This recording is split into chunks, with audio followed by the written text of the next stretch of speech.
Sosok istri pertama Dr. Wayan kini jadi kepala puskesmas curhat soal kekejian. Sosok Dr. Wayan belakangan viral lantaran sebatang kara tinggal di rumah mewah terbengkalai di Karawang, Jawa Barat. Nur Khairiah, mantan istri pertama Dr. Wayan pun ikut disorot lantaran memiliki kehidupan yang berbeda drastis dengan sang dokter. Kini Nur Khairiah muncul kuah kekejian 15 tahun lalu. Beda nasib antara Dr. Wayan dengan istri pertamanya, Nur Khairiah kini menjabat jadi kepala puskesmas. Kehidupan Dr. Wayan memang kini tengah menjadi sorotan publik. Rumah mewah penuh sampah di Kampung Pasirwaru, Desa Karanganyar, Kecamatan Kelari, Kabupaten Karawang disebut-sebut akibat kisah cinta Dr. Wayan.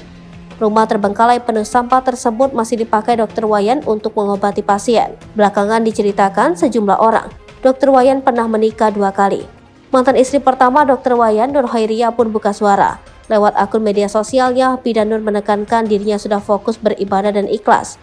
Bidan Nur juga berterima kasih pada sahabat yang terus memberi dukungan padanya. Mantan istri pertama Dr. Wayan ini bahkan mengungkit soal kekejian 15 tahun lalu.